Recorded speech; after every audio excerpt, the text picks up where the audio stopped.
안녕하세요. 사연에 빠지다의 DJ 민영입니다. 오늘도 두 가지 사연 준비되어 있으니 재미있게 들어주시고요. 구독과 좋아요 버튼도 잊지 말고 눌러주세요. 그럼 오늘의 사연 바로 시작해 볼게요. 안녕하세요. 저는 글쓰는 40대 여자입니다. 아들은 이미 군대 다녀온 뒤 외국에서 취업했어요. 포만의 자식도 제 갈 길을 가다 보니 그래서 글에 더 몰두하게 되었어요. 요즘 유행하는 웹소설 아시죠? 그걸 쓰고 있어요. 글 쓰는 직업은 외로움과 친해져야 해요. 혼자 앉아서 쓸 수밖에 없거든요. 외롭다는 말은 남편이 없거나 아내가 없어서 나온 말이 아닌 것 같아요. 옆에 누군가 있어도 외로울 때가 있잖아요. 이런 감정들이 나쁜 것만은 아니었어요. 저를 성숙하게 만드는 원동력이 될 수도 있더라고요. 이런 걸 어떻게 알았냐고요? 저에게 희노애락을 준 남편 때문이죠. 기쁜 감정이나 즐겁고 사랑스러운 것들보다 남편은 주로 화를 안겨준 존재였어요. 그놈의 바람, 욕도 아까울 정도로 더럽더라고요. 그런데 저는 시모가 더 미웠어요. 심지어 저한테 뭐라고 한 줄 아세요? 남편 바람 필 동안 뭐 했어? 너도 잘못한 거야. 그러니까 헤어져. 너처럼 집에서 가만히 있는 백수보다 을사며느리 나도 좀 보자. 이렇게 이야기했는데요. 아니 적반하장도 유분수죠. 게다가 집에서 놀다녀. 저 이때까지 편안하게 자리에 누워본 적도 없는 사람이거든요. 제 편이 되지 않더라도 남편하고 한통속이 되어 저를 밀어내면 되나요? 그래도 시모 아플 때 병시중을 해준 며느리한테 그러면 안 되는 거잖아요. 은혜를 원수로 갚은 두 모자, 지금 속이 타들어갔을 거예요. 왜냐고요? 제가 요즘 잘 나가고 있거든요. 그래서 시원하게 갚아주고 나니 저도 이제 마음속에 화가 많이 가라앉고 있는데요. 그래도 여기다가 털어놓고 가고 싶어 찾아왔어요. 모쪼록 제 이야기를 좀 들어주시겠어요? 저는 나이 20살에 결혼했어요. 그래서 아들이 20대 후반인데요. 제 친구들은 아직 애들이 중학생이나 고등학생이라 이미 다 키워놓은 저를 부러워하더라고요. 하지만 결혼, 임신 등으로 제 청춘은 바람처럼 사라져 버렸어요. 물론 다 제 탓이죠. 하지만 왜 이렇게 억울한지 그래도 내색은 하지 않았어요. 아들이 있었으니까요. 하지만 남편의 불륜으로 저는 그대로 무너졌습니다. 20살, 생각만 해도 싱그럽지만 저는 잘못된 선택 하나로 망가져버렸어요. 나 어떻게 임신했어. 산부인과 가보니까 임신 18주래. 너무 무서워. 어떡해. 나 제대하려면 2달이나 남았는데 미치겠다 진짜. 군대라서 나가지도 못하고. 저는 수화기를 붙잡고 울고 남편은 군대 공중전화에서 서로 울부짖었어요. 하룻밤 실수했는데 말이에요. 대학교 1학년 새내기 시절 전 꿈이 많았습니다. 소설가도 되고 싶었고 광고 문구 작성하는 카피라이터도 되고 싶었고요. 정말 하고 싶은 것이 많았어요. 뱃속에 든 새 생명 덕에 모든 것이 사라졌죠. 애아빠가 바로 남편이었는데요. 남편은 오빠 친구로 군대 휴가 나와서 저를 만났어요. 제대를 불과 몇 달 남기고 제가 임신했다는 소식을 알았죠. 제 오빠는 군대로 쳐들어가 남편을 죽이겠다고 할 정도였어요. 20살 여동생 신세를 망쳤다고 말이에요. 뭐? 나연아, 애아빠가 진짜 동원이가 맞아? 윤동원 그 새끼가 맞냐고! 가만히 안 둔다고 해? 진짜 내가 못 살겠다. 못 살겠어. 그래도 아기 생겼다니까 기분은 좋아. 오빠 너무 소리 지르지 마. 애기 놀래. 하지만 박수도 손발이 맞아야 칠 수 있듯이 저도 너무 겁이 없었어요. 부모님이 일찍 돌아가셔서 오빠랑 할머니랑 함께 살았는데요. 아마 정이 그리웠는지 아기 생겼다니 기분이 좋아졌어요. 철이 없어도 진짜 없는 거였죠. 할머니는 무조건 울기만 하셨어요. 본인이 잘못 키워서 그런 거라면서요. 그제야 저는 제가 저지른 일이 뭔지 알게 되었어요. 할머니 잘못했어. 그렇게 며칠 동안 울면 몸 상해요. 네가 지금 할머니 걱정할 때냐? 이제 1학년인데 1학기도 못 맞추고 자퇴하게 생겼는데. 야, 박동원, 어쩔 거야? 어쩔 거냐고. 책임질게. 같이 살면 되잖아. 내가 아무리 아무 생각 없이 그런 줄 알아? 나연이 좋아해. 제대 후 대학에 복학해야 하는 남편은 저와 결혼했습니다. 초반에는 시모가 결혼을 반대하는 바람에 제가 조금 힘들었어요. 배는 불러오는데 결혼이 안 된다고 난리를 치니 오빠랑 할머니가 찾아가기도 했어요. 안 돼! 부모도 없는데 덜컥 임신했다고 우리 아들 씨를 어떻게 증명할 거야? 네? 동원 오빠 아기 맞아요. 그때 술 먹고 모텔로 데려갔다니까요. 저 다른 남자 없어요. 내가 널 어떻게 믿어? 우리 아들이 얼마나 착한데 혼자 임신이라니. 제가 나와서 보여드릴게요. 오빠 아인지 아닌지. 그 대신 결혼 안 해요. 뭐? 결혼을 안 해? 얘가 왜 이래? 이랬다가 저랬다가? 우리 아들 애가 아닌 거지? 저 아줌마 싫어서 결혼 못하겠고 아이는 낳을 거라니까요? 아니, 애비 없는 아기 낳아서 어쩔 건데? 그게 내 새끼면 어쩌라고? 그러니까 오빠 아이라니까요. 왜 아니래요? 하도 열받아서 시모한테 제가 아이 낳아 보여주겠다고 했어요. 그리고 결혼 안 하고 애는 낳아 키운다고 했어요. 임신한 것이 자랑은 아니지만 제가 행실이 좋지 않아 그랬다고 몰아붙이는 건 아니잖아요. 그래서 결혼은 안 한다고 했지만 서러움이 복받쳐 올라오더라고요. 동원이 어머니 진짜 이럴 거예요? 한 동네 살면서 이게 무슨 짓이에요? 책임을 진다 했는데 왜 결혼을 막아요 막길? 애가 생기면 결혼해야지. 동원이가 자기 애라는데 왜 아니래요? 진짜 저 죽는 걸 보고 싶어요? 결국 동네가 발칵 뒤집혔어요.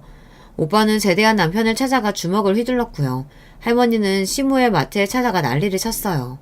제 인생을 망쳐놓고 책임도 안 진다고 말이에요. 누가 결혼 안 시킨대요? 나도 어이가 없으니까 그렇지. 이렇게 몰려오면 다 되는 거야?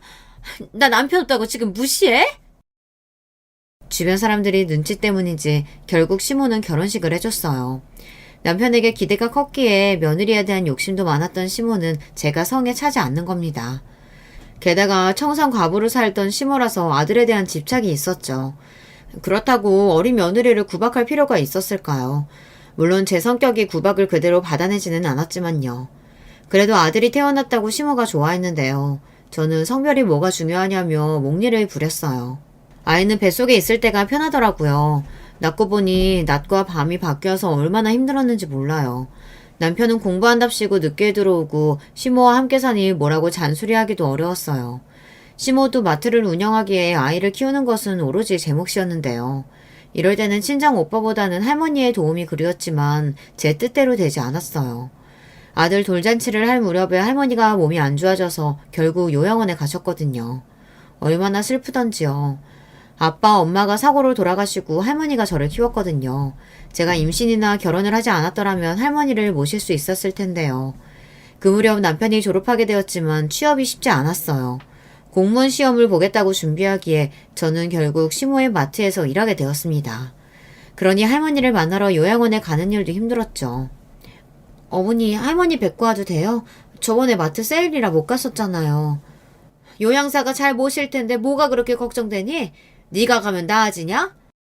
말씀을 그렇게 하세요. 저 갈 거니까 그렇게 아세요. 요양원에 가려고 해도 시모가 이렇게 눈치를 주니 어이가 없었어요. 애를 얻고 요양원에 가니 할머니가 자꾸 우셨어요. 그리고 몇 달 뒤에 돌아가셨는데요.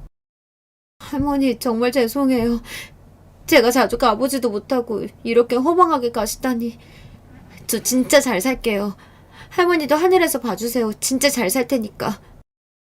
저는 이를 악물었어요. 진짜 고아가 된 기분이었거든요. 할머니는 언제든지 지우 잘 키우라고 하셨거든요. 그래서 시모나 남편이 무심해도 참고 이겨내라고요. 저는 그 약속을 지키기 위해 열심히 살게 되었어요. 하지만 늘 외로웠어요. 유일한 혈육인 친정오빠는 지방으로 일을 다니기 시작해 제 주변에는 아무도 없었어요. 남편은 늘 공부한다, 아니면 친구를 만나야 한다, 취업 준비를 해야 한다, 이런 식으로 집에 잘 있질 않았죠. 게다가 마트 일은 쉽지 않았어요. 오전 9시부터 오후 9시까지 쉬지 않고 일했어요. 중간에 쉬는 시간은 있었지만 시모가 외출하는 날이면 제가 가게를 다 봐야 하거든요. 구멍가게는 아니었지만 직원은 저 혼자뿐이라 일을 다 해야 했거든요. 시모는 늘 저보고 투정을 부렸어요. 네가 우리 아들 인생 말아먹었잖아. 그러니 일하는 건 당연한 거지. 고마운 줄 알아. 집 주지, 생활비 주지. 그런 시모가 어딨니? 저 같은 며느리가 어딨어요.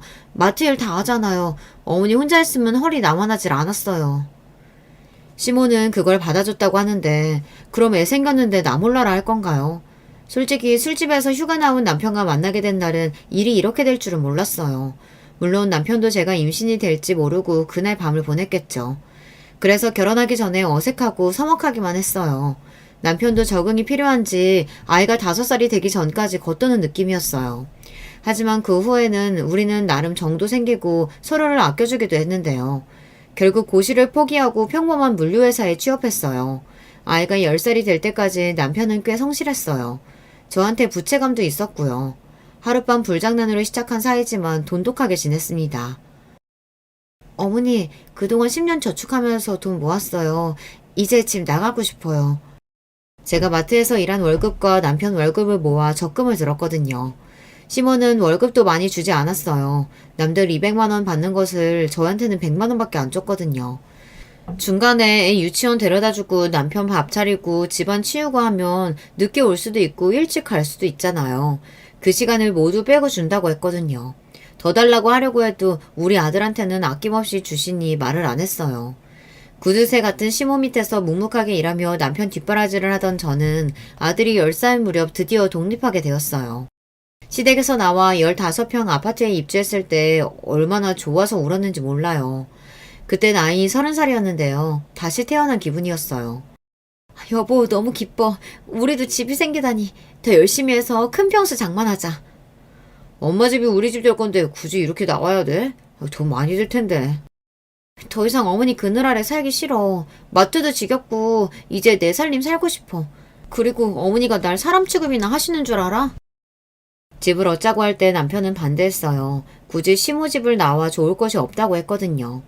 하지만 더 이상 견딜 수가 없었어요. 은근히 저를 무시하는 시모, 그런 것들을 무심히 넘기는 남편까지 말이에요.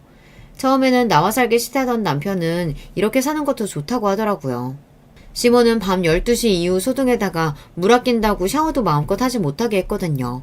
그런데 우리끼리 사니 밤에 영화도 볼 수 있고 샤워도 뭐든 마음대로 할 수 있었으니까요. 하지만 아파트에서 10분 거리에 시모의 마트가 있었기에 완벽한 독립은 아니었죠.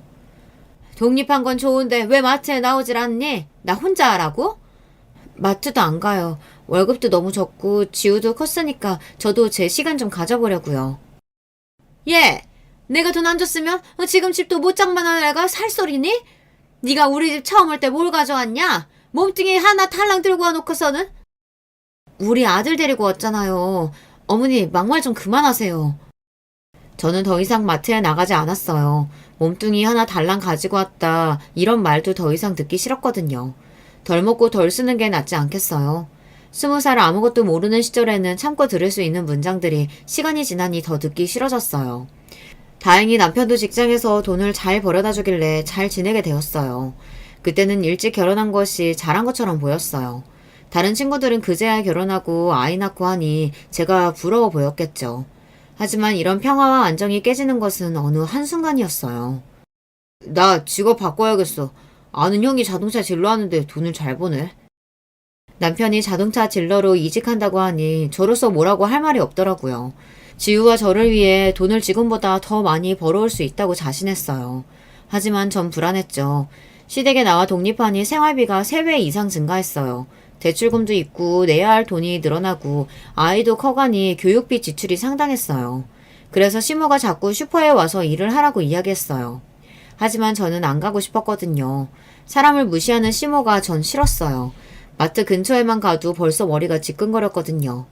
나와서 일해. 한 푼이라도 더 벌어야지. 월급 200만 원 줄게. 됐지? 내가 직원 쓰면 어차피 월급 줘야 되는데 너한테 주는 게 낫지. 아니에요. 어머니는 제가 가족이라고 시간 외에 일 더 시키잖아요. 주말에도 나오라고 하고요. 잔소리도 더 많이 하시고 거기서 일하다가 저 죽어요. 처음에는 아무것도 모르고 시키는 대로 했었지만 나이가 들면서 그런 것들이 부당하다는 생각이 들었어요. 제가 무슨 마트에서 일하려고 태어난 것도 아니고요. 막 나쁜 생각이 드니 일하기 어려웠어요. 그런데 남편이 돈을 덜 벌겠다는 것은 만류했어요. 돈이 전부가 아니잖아요. 그동안 시댁 살면서 외식 한번 편하게 한 적이 없는데 새 식구 알콩달콩 살아보고 싶었거든요. 그런데 자동차 딜러가 되면 시간이 없어질 것이 뻔했거든요. 돈 많이 벌면 좋지만 나는 그냥 우리 새 식구 재밌게 사는 게 좋아. 적금놀이 하는 것도 아니고 앞으로 지우 크면 돈 더 많이 들 텐데 지금 버는 게 맞아. 좀 참아 제발. 뭘 맨날 참으래. 한 번이라도 애 데리고 놀아본 적 있어? 정작 당신 노느라고 바빴지. 얼마나 돈을 많이 벌려고 그래? 자신 있어? 야, 내가 뭘 놀아. 나도 손해본 거 많아. 그리고 돈 많이 번다고 해도 너는 왜 싫다고 이러냐. 아무튼 이직할 거니까 그렇게 알아. 아직 돈을 번 것도 아닌데 남편의 어깨에 힘이 들어갔어요. 그런데 이상하게 겉모습이 서서히 달라지는 것이 아니겠어요. 예전에는 자동차 부품을 납품하는 공장에 다녔기 때문에 늘 작업복 차림이었지만 이제는 양복도 입고 겉으로 드러난 모습을 중요하게 여기더라고요. 솔직히 30 중반이 된 남편은 허우대가 멀쩡했어요. 키도 크고 훤칠한 인상이라 사람들의 이목을 끌 수 있었거든요. 결혼하고 나서도 오빠가 그 부분을 걱정했어요. 동원이 그 새끼 생긴 게 멀쩡하니 조심해. 바람 피우면 오빠가 죽여버린다고 해. 알겠지? 지방에서 가끔 올라오는 오빠가 하는 말이었어요. 과격하다고 할 수 있지만 주변의 지인들이 혹시 남편이 바람피지 않을까 걱정할 정도였죠. 저는 점점 옆으로 퍼져 살이 많이 쪘거든요. 심어 마트에서 일할 때부터 스트레스를 받으면 음식을 먹었거든요. 초콜릿부터 찾게 되더라고요. 달콤한 것들을 입에 넣지 않으면 불안하고 초조해서 견딜 수가 없었어요. 심호가 주는 스트레스가 문제의 원인이었죠. 그러다 보니 마트를 그만둬도 먹는 습관은 바뀌지 않았어요. 남편은 외모가 날이 갈수록 좋아지는데 저는 옆으로 퍼지기만 하니 오빠는 걱정이 되었나 봐요. 저한테 돈을 주면서 한의원에 가보라고 하더라고요. 누가 그러더라고. 살찌는 게 습관 문제뿐만이 아니라 내부적으로 몸에 문제가 있으면 순환장애로 살이 찐대. 건강 관리해. 시모는 제가 게으르고 먹는 것을 좋아해서 살이 찐다고 핀잔을 주는데 친정오빠의 말에 눈물이 왈칵 올라왔어요. 한의원에 갔더니 제가 심신불안정, 내부 순환장애 등등 출산 이후 조리 실패로 인하여 누적된 문제가 있더라고요. 하긴 시모나 남편은 출산 이후 제 몸을 신경 써준 사람이 없었죠. 10년이 훌쩍 넘어서도 누적된 문제가 있었대요. 게다가 과도한 스트레스로 인해 생긴 문제가 심각하다고 했어요. 여보, 나 몸이 아프대. 그래서 마음조차 힘들다고 하네. 산후조리도 실패했고 그래서 계속 팔다리 저리고 머리도 아픈 거래. 이렇게 말해봤자 해결되는 부분이 하나도 없었어요. 남편은 오히려 이렇게 말했어요. 어린 나이에 임신했는데 무슨 소리야. 그리고 마음이 아픈 건 뭔데. 나 요새 돈도 잘 버는데 왜 그러냐? 나도 아파. 나도 젊은 나이에 아파돼서 힘들다고. 제 몸 아프고 괴로운 것만 이야기하더라고요. 물론 힘들었겠죠, 남편도요. 하지만 저처럼 시집살이를 한 것도 아니잖아요. 저는 갑자기 오빠와 할머니를 떠나 시댁에 들어왔고요. 나름대로 모진 시집살이를 했었거든요. 그걸 하나도 인정해주지 않더라고요. 할머니까지 돌아가셔서 제 마음이 힘든 것을 알아주는 사람은 아무도 없었어요. 친정오빠나 겨우 제 마음을 다독이곤 했지만 같이 살지도 않으니 해결되지 못했어요. 그러니 저는 점점 몸이 더 힘에 빠지고 아무 유욕이 생기지 않더라고요. 사람들은 그걸 우울증이라고 했어요. 지우 어머마, 넌 맨날 그렇게 아프다고 하니? 나이도 적은데 뭐가 힘들어? 나는 뭐 아픈 것 없어 보이냐? 아휴, 애가 게을러서 큰일이야. 괜히 집에만 있으면서 먹기만 하니까 살찌는 거 아니야. 어릴 때는 귀엽고 예뻤는데 지금은 거울 좀 봐라. 이렇게 말하는데 저는 너무나 화가 나 소리쳤어요. 새벽부터 일어나서 밥하고 애 보고 집안일 하는데 뭐가 게을러요? 시댁 살 때 저는 편히 쉬어본 적이 없어요. 그리고 나이 젊으면 몸이 안 아픈가요? 당신 집에 있으면 노는 줄 알아? 당신 입에 들어가는 음식, 입는 옷, 자는 곳 왜 다 편안하니? 내가 다 해주니까 그렇지. 이렇게 말해도 울분이 풀리지 않더라고요. 맨날 나보고 문제라고 하지만 그동안의 노고를 아무도 인정하지 않는 것도 문제였어요. 그러면 그럴수록 시모와 남편은 배부른 투정이라고 치부했죠. 내가 돈 벌어다 주잖아. 이제 외제차 팔 건데 돈 더 많이 갖다 줄게. 누가 들으면 떼돈 가져다 주는 줄 알겠어. 골프 배워, 차 바꿔, 사이클 배워, 게임 기사. 당신한테 돈 다 썼지 우리한테 해준 게 있니? 예전보다 벌어오는 돈의 액수는 커졌지만 남편은 자신을 위해 투자를 해야 한다며 쓰는 돈이 더 많았어요. 그리고 무슨 모임이 그렇게 많은지요. 그래야 고객 유치를 한다는데 뭐라고 할 말이 없더라고요. 자동차도 처음에는 국산차를 팔다 외제차 영업소의 스카우트까지 되었고요. 시모를 닮아서 그런지 장사에 소질이 있어 보였어요. 가족에게 소홀해도 돈이 조금 생기니 저는 아들의 교육에 투자했어요. 남편을 바꿀 순 없으니 내 아들에게 좋은 교육이나 시키자 하고 말이죠. 우리 아들은 자기 일을 똑부러지게 하는 아이라 중학생이 되니 제 손이 거의 필요가 없었어요. 자기는 애니메이션 공부를 하고 싶다고 해서 일본 유학을 그때부터 준비하고 있었죠. 한 남자는 영업한다고 조기축구, 골프, 테니스 운동을 하기 시작했고, 작은 남자는 방 안에서 혼자 그림을 그리고 어학 공부하기 바빴죠. 저 혼자 외로울 때가 많았어요. 그래도 견딜만 했어요. 적어도 그런 소리를 들을 때까지는 말이에요. 지우 엄마, 내가 요새 호텔에서 알바하잖아. 거기서 지우 아빠를 봤어. 객실로 들어가는 걸 봤다니까.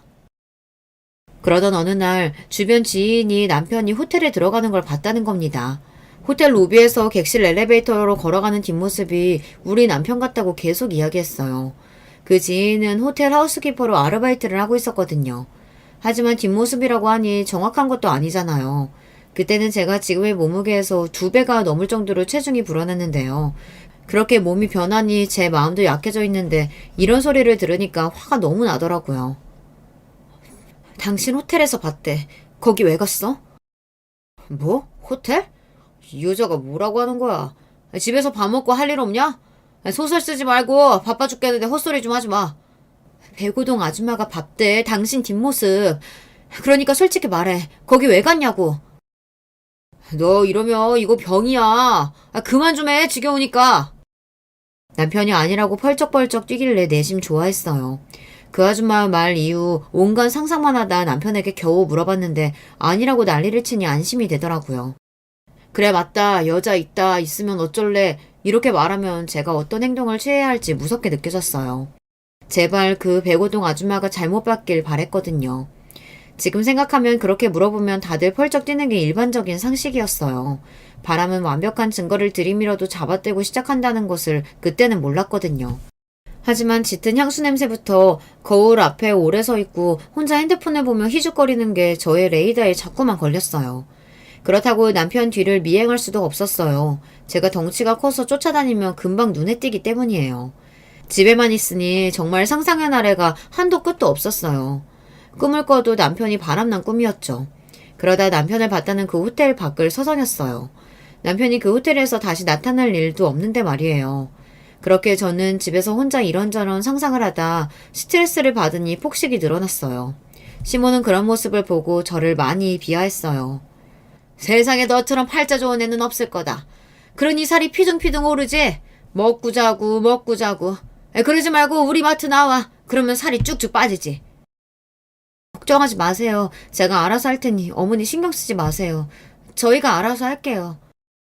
무슨 용기였는지 지인에게 부탁해서 호텔 일을 하기로 했어요. 시모 마트에서만 일을 했으니 다른 곳에서는 해본 적이 없었거든요. 저기 지민 엄마, 나도 그 호텔에서 일할 수 있을까? 청소라면 자신 있어요. 청소일이긴 한데 침대 정리부터 요령이 있어. 한번 거기다가 물어볼게.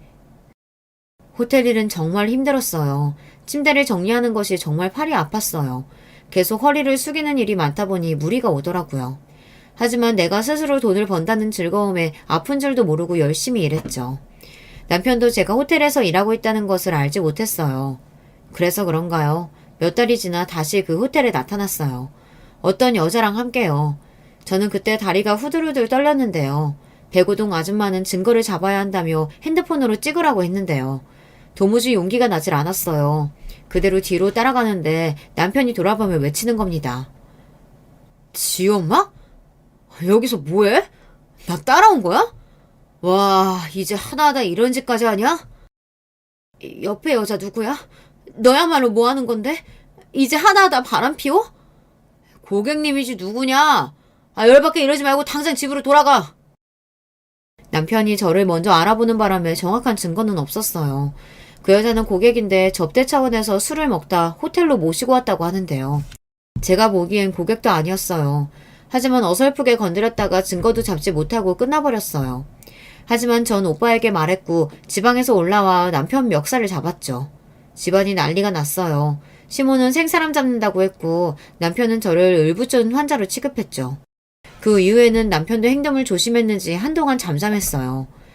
그때는 바람이 아닐지 모르겠지만 남편의 사생활을 제가 다 알지는 못하니까요. 이후 남편은 자동차 딜러 일을 그만뒀습니다. 저는 고객들 만나지 않으니 다행이라고 생각이 들었어요. 하지만 남편의 뜻은 다른 데 있었어요. 엄마한테 돈 달라고 해서 우리 골프 연습장 차리자. 좋은 매물 나왔다니까? 어머니가 참도 돈 주시겠다. 제주 있으면 달라고 하던지. 네가 잘해야지. 비위도 맞추고 마트도 나가서 어떻게 좀 해봐. 아니면 영업소 갈까? 너 싫어하잖아, 거기. 남편은 저를 위해 영업소를 그만둔 것처럼 행동했지만 알고 보니 영업 실적이 점점 나빠져서 그랬다고 해요. 골프하고 노니까 그럴 만도 하죠. 저는 그때 영업소에만 안 나가면 여자를 만날 일이 없다고 생각하고 시모에게 돈을 해달라고 했는데요. 그래, 그럼 내 집으로 들어와. 골프 연습장 남편한테만 맡기지 말고 너도 같이 해. 그래야 다른 년 안 만나지. 한번 바람 들면 상습적으로 변한다. 어머니, 제 편 들어주시는 거예요? 왜요? 구박만 하셨잖아요. 시모가 저를 위해 그런 말을 한다고 생각했는데 오직 자기 아들이랑 장신 생각만 해서 하는 말이었어요. 시모가 마트까지 처분하고 새 아파트로 이사하며 같이 살자고 했을 때는 어안이 벙벙했죠. 하지만 알고 보니 시모가 몸이 아프기 시작했다는 겁니다. 저는 그것도 모르고 남편과 함께 끌어갈 골프 연습장으로 마음이 들떴어요. 옆에 종일 붙어있으면 바람필 일도 없다고 믿어졌거든요. 시모랑 같이 사는 게 거슬려도 아침에 나가서 밤에 들어오면 되니 걱정이 없다고 생각했어요. 하지만 그런 것들이 다 뜻대로 이뤄지는 것은 아니더라고요. 어머니, 정신 차려보세요. 어머니! 지우야, 당장 112 불러. 하지만 연습장을 차린 지 3개월 만에 시모가 방에서 쓰러졌어요. 병원으로 달려가 보니 중풍이 왔다고 하더라고요. 깨어난 시모는 신체 일부에 마비가 왔어요. 남편은 연습장 일을 해야 하니 시모의 간병은 오로지 제 몫이었죠. 오른팔이랑 오른 다리 쪽을 못 움직인 시모는 2달 정도 한방병원에 입원했어요. 처음에는 간병인을 썼지만 시모의 성격이 강하다 보니 하루 이틀 버티지 못하고 다 그만두는 겁니다. 여보, 미안하지만 엄마 좀 돌봐줘. 성격 맞출 수 있는 건 당신뿐이잖아. 이 은혜 잊지 않을게. 진짜 앞으로 자기한테 잘할게. 나연아, 오빠가 이제 너만 바라볼게. 그래, 좀 도와줘라. 그동안 미안했다, 아가야. 두 사람이 이렇게 나오니 결국 간병은 제 몫이 되어버렸어요. 1년간 간호를 하니 시모의 몸은 많이 좋아졌어요. 병원에서 퇴원 후에도 집에서 제가 간병했거든요. 걷는 것도 예전만큼은 아니지만 잘 걷고 팔도 움직일 수 있어서 밥도 혼자 드실 수 있게 되었어요. 오죽하면 구청장이 와서 효부상을 주겠다 할 정도였죠. 지인들도 저 같은 며느리 없다고 했어요. 지우 엄마 같은 며느리만 있으면 얼마나 좋아. 애 잘 키워, 시모 간병해, 골프 연습장도 잘 운영해. 아무튼 팔방 미인이야. 그러니까 지우 아빠는 지우 엄마 업고 다녀야 돼. 평생 갚아야 돼. 요새 누가 시모 간병하니? 반장이랑 통장까지 몰려와 지역에서 주는 표창장까지 받았어요. 자랑스러운 것은 아니지만 이렇게 알아주니 감사했죠. 하지만 시모와 남편만 인정하지 않았나 봅니다. 제가 그동안 간병에 빠졌을 때 남편이 무슨 짓을 한지 아세요? 사랑이라니까. 나 그 여자 사랑해. 이제야 만났어. 내 참사랑을. 아직도 남편 말이 생각나서 진저리가 쳐지는데요. 남편은 시모가 다니는 한병병원에서 오다 가다 의사를 하나 알았나 봅니다. 아파서 알고 지낸 게 아니라 사랑을 꽃을 피우고 앉아있더라고요. 네, 드디어 바람을 피웠어요. 어머니의 담당 의사는 아니었고 남편도 골프 치다 보니 팔꿈치가 아프다고 했거든요. 그렇게 진료받다가 눈이 맞았다는데 진짜 어이가 없더라고요. 게다가 그 여자를 집까지 데려오는 게 말이 됩니까?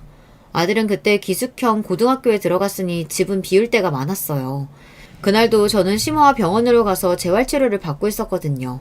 그렇게 시모와 제가 병원에 있었으니 집으로 데리고 왔나 봐요. 게다가 그 여자도 한병병원을 그만두고 나왔으니 두 사람은 시간이 많았겠죠. 집으로 들어가려고 문을 열었는데 알 수 없는 선택함이 느껴졌어요. 그때 그 감정은 정말 이루 말할 수 없었어요. 현관에 낯선 여자 구두부터 심지어 안방 너머 이상한 소리까지 들리는 겁니다. 문을 열고 두 사람을 떼어놓아야 하는데 저는 몸이 움직여지지 않았어요. 예전에 지인 아줌마가 증거 남기라고 한 말이 갑자기 생각나더라고요. 예전에 호텔 사건은 증거도 없이 끝나버렸으니까요. 방문 너머 들리는 소리를 녹음하기 시작했어요. 그리고 방문이 잘 보이도록 각도를 잡았죠. 한창 서로 좋아 시시덕거리더니 남편이 목이 마른지 문을 열고 나오는데 저랑 마주친 겁니다. 제가 방문 앞에 의자를 놓고 앉아 있었거든요. 우리 오빠한테 실시간 정송했어. 올라온대. 너 죽여버린다고 했으니까 알아서 해. 그리고 병원에다 저 의사 신상 알아봤어. 평생 개업 못하고 의사생활 못하게 할 거야. 녹음했거든? 서로 이름은 왜 부르니? 고맙게. 저는 태연하게 말했어요. 이상하게 울고불고 손끝이 달달 떨리고 악조차 쓰지 않게 되더라고요. 아마 너무 기가 막혀서 그랬는지 모르죠. 사람이 그러면 안 되는 거잖아요. 제가 시모를 모시고 간병했는데 그때 다른 여자랑 바람을 피우다뇨. 야, 그렇다고 녹음을 하냐? 이상한 여자야 진짜. 당장 안 주워? 여기 내 집이야. 공공장소도 아니라고. 잘못했다고 싹싹 빌어도 제가 용서할까 말까였어요. 같이 살 마음도 일어나치도 없었는데요. 이 남자 입에서 뭐라고 하는 줄 아세요? 우리 사랑하는 사이야. 결혼할 거야. 너한테는 미안하게 됐다. 놀고 있네. 미안? 미안이라고 했니? 미안하면 이러면 안 되지. 바람도 정도가 있고 상도가 있는 거야. 안방에서 이러는 게 말이 돼? 나 너희 엄마 간병하고 왔어. 남편의 말에 제가 충격을 받긴 했는데요. 문제는 그게 아니에요. 그날따라 서울에 있던 오빠가 달려왔고 남편과 몸싸움을 벌이고 서로 코피가 나게 둘두개 패고 여자는 어느새 준행랑을 치고 말았는데요. 이상하게 저는 남편이 그 여자를 사랑한다는 말에도 가슴이 미어지지 않았어요. 1년 동안 저한테 의지했던 시모의 태도와 말이 더 충격을 받았거든요. 너 나가야겠다. 나도 괜찮은 며느리 좀 보자. 의사 며느리라니 이제야 구색이 많네. 돈도 못 벌고 먹기만 하고 살만 찐 너보다 낫지. 어머니, 그걸 말이라고 하세요? 제가 어머니 간병했어요. 저밖에 없으시다면서요. 그런데 아들이 다른 여자가 좋다잖냐. 너도 자식 키워서 알지? 너라면 지우가 다른 여자가 좋다고 하면 어쩔 거야? 네, 그걸 제가 막을 순 없겠죠. 하지만 당신처럼 이렇게 말은 안 하지. 혼내고 야단쳐야지. 설사 이혼은 한다고 해도 어떤 아들 새끼가 제 엄마가 아파서 며느리랑 병원 간 사이에 안방에서 그 짓을 해? 그건 혼을 내야지. 어디서 의사 며느리를 보겠대? 어린 게 내 아들 꼬셔서 결혼했으면 양심이란 게 있어봐라. 우리 아들 서울에서 4년제 대학 멀쩡하게 다녔어. 너같이 대학도 못 나오고 부모도 없는 애 만날 레벨이 아니라고. 대학이야 아기 생겨서 못 간 거고 부모 없는 게 내 탓은 아니잖아. 당신 아들은 부모가 있어서 이런 더러운 짓을 하는 거니? 이제 반말하는 거야? 어디서 시모 앞에서 말을 놔? 돌았어? 좀 놓으면 안 돼? 어른이 어른다워야 어른 대접을 받지. 당신 행동은 그냥 쓰레기야. 나 이혼하려고 했어. 당신 아들하고 안 살아. 짐승 같아서. 근데 뭐? 의사 며느리 볼 거니까 나보고 가라고? 얼마나 잘 살지 지켜볼게. 그래. 나같이 돈 없는 것보다야 의사가 좋지. 우리 아주 잘 살 거다. 저는 그 집을 나왔습니다. 그날따라 바깥 공기가 참 좋았어요. 제가 미쳤다고 20년간을 그놈의 집구석에서 살았나 싶었어요. 그런데 그 다음날 경악할 만한 일이 터졌어요. 우습게도 상간녀가 저와 시모를 만나자고 했어요. 저는 다짜고짜 상간녀한테도 잘 먹고 잘 살라, 아니 고맙다 했어요. 인간 말종 데려갔으니까요. 미안하지만 나 결혼한 맘 없어요. 그냥 불장난이에요. 그리고 홀시모 병시종들 며느리 되고픈 마음 없어요. 지우 엄마 미안해요. 그 말에 시모가 경악하는 표정을 보니 웃음밖에 안 났어요. 아니 그 여자가 모셔준다고 할 줄 알았나 봐요. 결혼하든 말든 알아서 하시고요. 저는 안 살아요. 이미 이혼 소장 준비 중이에요. 하고 나와버렸어요. 그 다음에는 어떻게 꼬셨는지는 모르겠지만 처음에는 상간녀가 죽어도 결혼 안 한다고 하더라고요. 저는 솔직히 아들이 걱정이었어요. 아들이 곧 성인이 되니 이해해줄지 모른다는 기대를 했어요. 그동안 모든 일을 사실대로 다 말했죠. 그랬더니 아들이 제 손을 잡고 말했어요. 엄마, 잘했어. 엄마가 안 했으면 내가 엎으려고 했어. 나 이제 군대 갈 거니까 엄마 하고픈 대로 하고 살아. 난 엄마 편이야. 제 청춘을 갈아 만든 아이라서 그런가요. 고맙게도 제 편을 들어줬어요. 눈물이 앞을 가렸습니다. 오빠도 당장 이혼하라며 오피스텔을 하나 얻어줬습니다. 그리고 변호사도 소개해 주었어요. 명백한 남편의 이혼 사유, 위자료와 골프 연습장 지분까지 남편 재산의 반을 받을 수 있었어요. 시무의 재산과 우리 집 예금 등을 합쳐서 연습장을 만들었으니까요. 시모는 제가 한 푼도 못 받고 나갈 줄 알았나 봅니다. 위자료 3억에다 아파트까지 받고 이혼했어요. 오빠가 전 재산 털어서 최고의 이혼 변호사를 고용했거든요. 그 새낀 친구도 아니야. 내 동생 건드린 것만 해도 열받는데 바람? 이혼? 개자식. 초등학교, 중학교, 고등학교 동창회 다 못 나오게 할 거야. 동네에서 함께 자라놓고 어떻게 이따위로 굴어? 오빠는 남편을 절대 용서하지 않는다고 했어요. 남편도 남편대로 할 말이 있나 봅니다. 뚫린 입이라고 말이죠. 하룻밤 불장난 책임졌으면 됐지. 왜 나만 갖고 그래? 지유 갖게 된 것도 내가 꼬셨어? 나연이도 할 말 없어. 그리고 돈 다 줬는데 왜? 우리 집 아예 거짓될 판이야. 아주 이혼하고 팔짝 고쳤지. 게다가 자식놈까지 집 나가고 잘한다. 그니까 새끼 하나 데리고 기어 들어와서 아주 상전 노릇이야. 이제 우리도 을사며느리 볼 수 있으니까 다시 시작해라. 동원아, 너 아직 마음밖에 안 됐다. 시모는 재산을 털어서라도 을사며느리를 위해 한의원을 만들어준다고 난리가 났어요. 저랑 이혼하고 그 여자와 결혼이라도 할 모양이었는데요. 다른 동네에 가서 병원을 차렸으면 모를까 수십 년 산 그 동네에다가 한의원을 차렸습니다. 시모 성격에 다른 사람한테 자랑이라도 할 심산이었겠죠. 드디어 을사며느리 봤어. 이 정도는 해야지 우리 등원이가 어떤 아들인데. 어린 게 반란 까져서 오빠 꼬셔놓고 신세 다 망쳤지. 시모는 동네 사람들 앞에서 자랑스럽게 말했는데요. 중요한 것은 그 동네는 저도 있었다는 사실이에요. 오빠가 얻어둔 오피스텔도 어릴 때부터 자란 동네였어요. 앞서서 이야기했듯이 이 동네는 저랑 오빠도 나고 자란 곳이에요. 동네 문방구 아줌마부터 약국, 목욕탕, 세탁소 등등 모두 다 저를 알고 있었거든요. 물론 시모도 40년간 그 자리에서 마트를 운영했었고요. 중요한 것은 인심이 시모 편이 아니라는 겁니다. 평소에도 심술궂고 돈 좀 있다고 거들먹거렸어요. 하지만 저는 그렇지 않았거든요.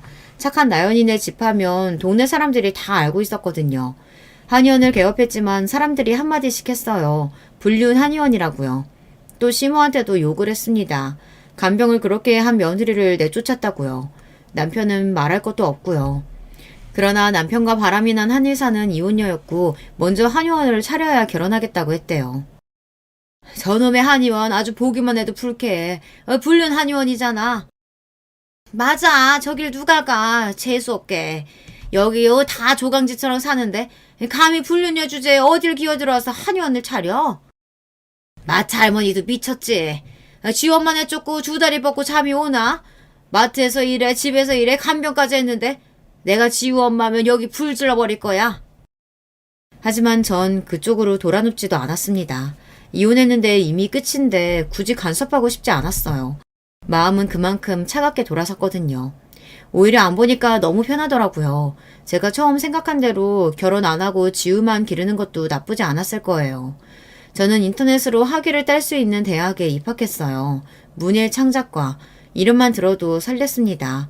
아들은 군대에서 잘 지낸다고 이야기를 해주니 안심이 되었어요. 지우 엄마, 아주 웃긴 얘기 하나 해줄까? 그 한의원 망했어. 쫄딱 망했다고. 오피스텔에서 혼자 커피도 마시고 글도 쓰며 한가롭게 살고 있는데 말이에요. 그때 백오동 아줌마가 전화를 했더라고요. 알고 싶진 않았는데 망했다고 하니 속이 아주 개운하더라고요.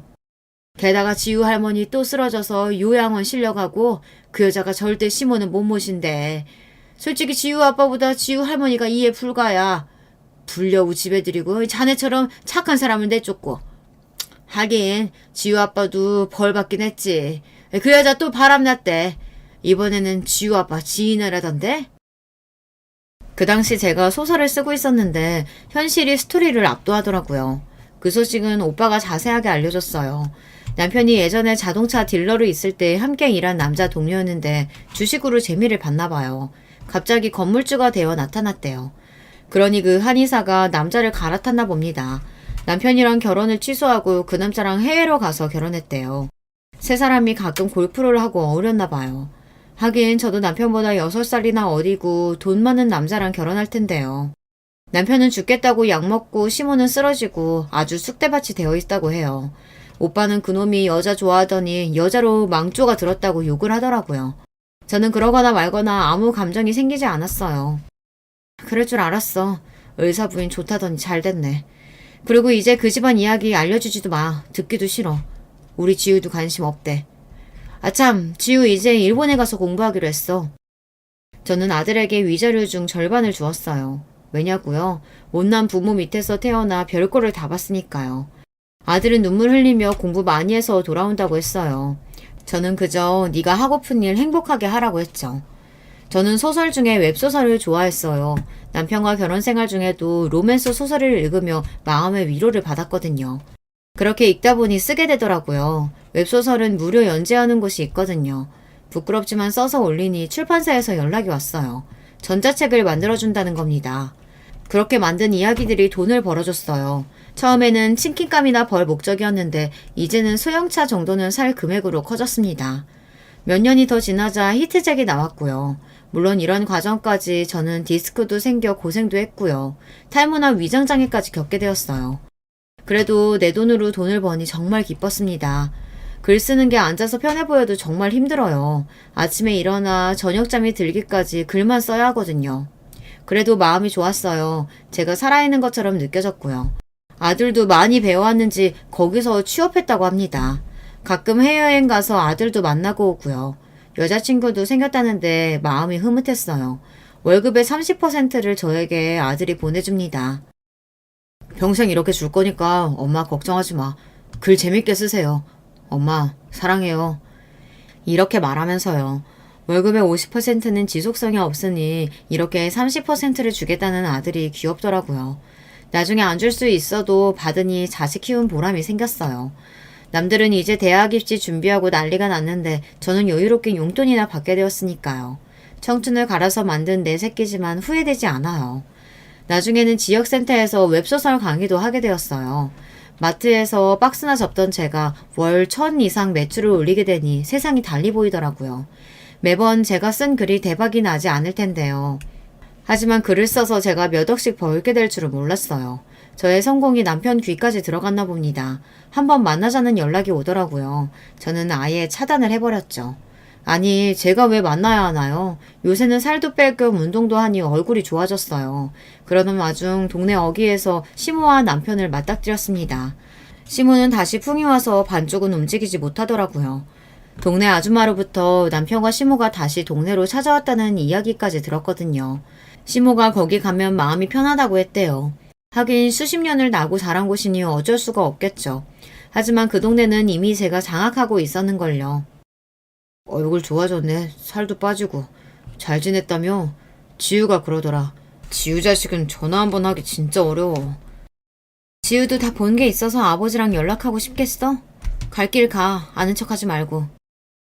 만나자고 하는 것도 아는 척도 지우 때문에 그러지. 우리가 지우 부모 아니야. 너랑 무슨 감정이 있어서 그러겠어. 위자료 덕분에 공부도 하고 잘 지낸다며. 됐잖아. 우리 지우 20대 중반이야. 아니지, 곧 30이야. 걱정하지 마. 다 큰 어른이라고. 그쪽이나 어른 모시고 갈 길 가. 무슨 염치로 동네에 기어들어오냐? 참 어이없다. 야, 그럼 갈 데 없는데 어떡해. 동네 사람들도 그렇다. 너한테 미안한 거지 자기들이 난리야. 암튼 자주 봐. 뭐? 자주 봐? 저는 이 말에 가라앉아 있던 복수심이 올라오더라고요. 좋은 게 좋은 거라고 넘어가줬더니 무슨 친한 척을 하느냐 말이에요. 우리가 살던 동네에는 시모의 마트가 아직 운영되고 있었어요. 물론 남편이 진즉에 팔아먹어 주인이 바뀌었지만 남편이 거기서 알바를 하는 모양이었어요. 수년이 지났으니 괜찮다고 생각하는 모양이죠. 저는 부동산으로 가서 주인이 누군지 알아봤어요. 그래서 가격을 잘 쳐줄 테니 팔라고 했죠. 아저씨, 우리 가게에서 계속 일할 거야? 아니면 나가든지. 뭐야, 새 주인이 너야? 이 여자가 미쳤네. 나랑 엮이고 싶냐? 미쳤어? 너 같은 쓰레기랑 엮이게? 100만 원 받고 개같이 일할래? 아니면 당장 짐 싸서 동네 뜰래? 네가 사는 가게 윗집도 내가 다 샀어. 그러니까 나가. 동네 더럽히지 말고. 너 같은 여자 진짜 징그럽다. 너랑 만난 게 내 인생의 독이야. 알아? 그래? 난 아닌데. 지우 태어나서 다행인데. 너 지우한테 돈 달라고 했다면서? 미친놈. 너 지우 기저귀라도 갈아봤어? 맨날 술이나 먹고 학교 다니냐고 도망이나 쳤지. 그러니까 여기서 나가, 당장. 내가 이 동네 사는 걸 알면서 기어들어오지 말고. 남편의 똥 씹은 표정을 보니 그제야 속이 사르르 내려가는 거 있죠. 결국 남편을 내쫓아 버렸어요. 시모가 불쌍하게 누워있으면 제가 뭐 마음이 달라질 줄 알았나 봐요. 마트를 카페로 개조했어요. 애증의 마트는 그렇게 사라졌답니다. 시모한테도 한마디 쏘아붙이고 싶었지만 거리에서 본 날 울더라고요. 그 울음의 의미가 뭔지 느껴졌어요. 남편의 바람, 시댁의 홀대, 디스크 이런 것들이 저를 힘들게 만들었지만 저는 극복해 나갔어요. 물론 시원하게 사이다 복수도 해줬고요. 바람난 것들은 혼을 내야죠. 시모도 저를 무시한 만큼 대가를 치르게 됐습니다. 이 모든 것이 끝나고 나니 개운하더라고요. 이제는 제 인생 잘 살고 있게 되었어요. 역시 사람 일은 모르는 겁니다. 20살 저를 불안하게 했던 아기는 잘 자라 어른이 되었고요. 마트에서 고생하던 저는 작가가 되었거든요. 어떤 결과든 알에서 껍데기를 깨고 나와야 하는 것만 같아요. 제가 남편 바람났다고 비관하고 괴로워만 했다면 얻을 수 없는 결과이니까요. 역시 나에게 고통이 되는 것은 진작 버리는 게 좋다는 걸 다시 한번 알게 되었어요. 지금까지 제 이야기 들어주셔서 감사합니다. 안녕하세요. 저는 서울 사는 40대 여자입니다. 얼마 전에 무려 시댁과 친정 사이에 큰일이 생겨서 제보하게 되었습니다. 매번 사연을 재밌게 듣기만 하다가 이렇게 제 사연으로 제보하게 되어 감회가 새로워요. 약간 떨리기도 하지만 용기를 가지고 제보했으니 재밌게 들어주세요. 그럼 바로 시작하겠습니다. 요즘은 남아 선호 사상이 아니고 오히려 딸을 선호한다고 하죠. 그런데 제 나이가 40대이기도 하고 몇십 년 전만 해도 아들을 훨씬 선호하는 경우가 많았습니다. 우리 시어머니만 하더라도 완전히 아들밖에 모르는 분이거든요. 저는 우리 시어머니를 떠오르기만 해도 남편에게 아들이라고 부르는 목소리가 들릴 정도랍니다. 워낙 대한민국에서 유구한 사회 현상이라 이런 분위기 속에서 자란 여자들이 참 많을 거예요. 하지만 정말 다행히도 우리 친정은 남아선호 사상의 분위기가 전혀 아니었습니다. 왜냐하면 저는 부모님이 이미 오빠들을 2명이나 낳고 난 뒤에 나온 막내딸이었거든요. 우리 예쁜 딸 생일 축하해. 엄마한테 태어나줘서 고마워. 엄마가 너를 가지려고 얼마나 노력했는지 알아? 건강하기만 하면 바랄 게 전혀 없었는데 엄마를 따라 음악까지 전공하고 기특해. 엄마는 너 없으면 죽은 목숨이야. 우리 딸 너무 사랑해. 특히 우리 엄마는 같은 성별인 저를 아주 예뻐하세요. 자랄 때도 그랬지만 지금도 엄마가 가장 좋아하는 자식은 바로 저랍니다. 이것은 가족 모두가 아는 사실이에요. 게다가 우리 엄마는 음악을 전공했는데 제가 엄마를 따라 음악 전공이라 더 저를 아끼시는 편이랍니다. 이게 오늘 사연의 핵심이니까 꼭 기억해 주세요. 아무튼 엄마를 포함한 나머지 가족들, 아빠와 오빠들도 저를 아주 금지옥엽, 애지중지 키우셨어요. 오빠들하고 나이 차이가 꽤 나는 편이라 자라면서 다른 남매들처럼 싸우거나 한 적도 없습니다. 그저 예쁨만 받고 자랐어요. 그러니 이런 상황에서 제가 결혼하겠다고 남편을 데려왔을 때는 당연히 반응이 좋지 않았습니다. 뭐라고? 차라리 저번에 만난 놈이랑 결혼하는 게 낫겠어. 4년제도 아니고 전무대 나온 놈이랑 결혼한다고? 대기업에 다니면 다야? 부모가 뭐 대단한 것도 아니잖아. 동네에서 그냥 엄마 혼자 식당 작게 한다며. 나는 저런 집의 자식한테는 우리 딸 못 보내. 지선아, 엄마 기절할 것 같아. 우리 딸이 지금 저런 놈이랑 결혼한다고 생각하니까 눈물이 나와. 결혼 안 하면 안 되겠어? 곱게 키웠더니 이게 무슨 일이야. 내 새끼 아까워서 어떡해. 안 그래도 몸도 안 좋은데 저런 집에 보내면 내 딸 단명해. 남편과 저는 아주 우연히 친구의 생일 파티에서 만났어요. 처음 봤을 때는 그렇게 관심이 가지 않았는데 만나서 대화할수록 저랑 가치관도 비슷해서 끌렸습니다. 무엇보다 다정하고 사람이 한결같았거든요. 사실 이제껏 만난 남자친구들은 제 집안 배경이나 제가 가진 것에 더 집중했다면 남편은 저를 있는 그대로 사랑해주는 사람이었어요. 그런 점에서 반해서 결혼한다고 말했더니 부모님은 아주 심하게 반대했습니다. 지선아, 오빠가 새언니랑 좋은 사람 찾아볼게.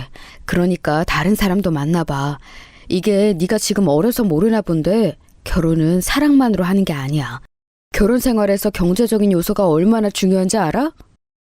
우리 집이 잘 사는데 그게 뭐가 걱정이야? 그건 양쪽이 다 여유가 없을 때 문제가 되는 거잖아. 우리 부부한테는 해당 사항이 없을걸? 그리고 내가 좋아하는 사람이라는데 왜 이렇게 반대하는 거야? 언제는 내가 하고 싶은 거 다 하고 살라며? 결혼은 애들 장난도 아니고 가족들이 반대하는 거면 당연히 이유가 있겠지. 우리는 다 너를 생각해서 그러는 거잖아. 나중에 후회하는 것보다는 지금 아예 시작하지 않는 게 나아. 너는 대학원까지 나오고 유럽에서 유학도 했는데 상대는 전문대를 나왔으니 말은 제대로 통하긴 해? 웃기네. 오빠들하고 대화하는 것보다 훨씬 잘 통해. 그리고 그렇게 조건에 맞는 남자들 만났을 때는 오히려 나를 사랑하는 느낌이 들지 않았어. 이왕 결혼하는 거 내가 사랑하는 사람하고 하겠다는데 오빠들만이라도 내 편을 들어줘야 하는 거 아니야? 그러면 집안이라도 좋아야지. 사람 대 사람을 떠나서 집안끼리 비교해도 너무 그쪽에 아무것도 없잖아. 게다가 홀어머니라며. 엄마가 그러던데 집도 못 해준다며? 도대체 그런 집에 우리가 너를 어떻게 시집을 보내? 그리고 이혼 가정이라며. 아니, 물론 요즘은 이혼한 사람이 많다는 거 오빠도 알아. 그런데 우리처럼 정상적인 가정의 아들하고 결혼하는 것을 바라는 건 당연하잖아. 우리 가족이 너를 얼마나 애지중지 키웠는데. 오빠들이 이렇게 저한테 반대하거나 뭐라고 했던 것도 처음이었어요. 자라면서 가족들은 언제나 제 편이었는데 처음으로 이런 상황을 맞이하니 속상했습니다. 그런데 여러분 그거 아세요? 이렇게 주변에서 반대하면 오히려 반발심이 들어서 더 하고 싶다는 사실이요. 그리고 저는 부모님과 오빠들의 반응을 남편에게 말하지 않았습니다. 그래서 남편은 집에서 이렇게까지 반대하는 것을 모르고 있었어요. 자기야, 부모님 반응은 어때? 우리 결혼식 날짜도 잡아야 하잖아. 이제 자기네 집에 가서 인사드려야 할 것 같은데 날짜 제대로 잡고 자기 부모님 보러 가자. 워낙 바쁜 분들이라 시간 내는 게 많이 힘든가 봐. 아, 날짜? 아, 그래, 우리 집에도 인사드려야지. 그치? 근데 자기네 집이 여기서 더 머니까 먼저 가자. 우리 부모님은 같은 서울이니까 나중에 봐도 돼. 집에서 너무 심하게 반대하니까 차마 남편을 보여줄 수가 없었어요. 데려가면 분명히 남편에게 상처가 될 상황이 발생할 것 같았거든요. 하지만 그렇다고 시간을 더 미룰 수도 없었습니다. 그래서 일단 남편의 집에 먼저 인사를 가게 되었어요. 우리 아들이 내가 이렇게 힘들게 일해서 키웠거든. 집안 사정이 좋지 않으니까 혼자 남들은 다 받는 과외도 안 받고 학원도 안 다녔어. 그래서 어쩔 수 없이 전문대를 갔는데 얘가 고등학생 때 얼마나 공부를 잘했는지 몰라. 어렸을 때는 우리 아들 보고 학교 선생님들이 영재라고 했다니까. 그래요? 저도 수영 씨가 똑똑해서 말이 잘 통하니까 좋아요. 어머님 혼자 키우시느라 고생 진짜 많으셨어요. 이런 힘든 상황에서 수영 씨가 크게 엇나가지 않은 것을 보면 어머님이 진짜 잘 키우셨다고 생각해요. 우리 아들이 말이야. 어려서부터 사고도 잘 안 쳤어. 조용하고 말도 얼마나 잘 들었는지 몰라. 학교에 상담 가도 애가 여자애들처럼 조용하다고 칭찬이 얼마나 많았는데? 내가 혼자 식당 하는 거 아니까 학교 끝나고 와서 나 도와서 일했어. 그래서 우리 아들을 사익감으로 탐냈던 사람이 한둘이 아니야. 시어머니는 서울과 이 2시간 정도 떨어진 지방에서 작게 식당을 운영하고 있었어요. 인사를 하러 처음 뵈러 갔는데 아들에 대한 사랑이 아주 큰 분이셨습니다. 가서 남편이 어렸을 때부터 얼마나 대단했는지 시어머니에게 3시간이 넘게 자랑을 들었어요. 내가 남편하고 이혼하고 의지할 곳이 우리 아들밖에 없었어. 힘들 때마다 아들이 얼마나 나에게 큰 힘이 되어주었는지 몰라.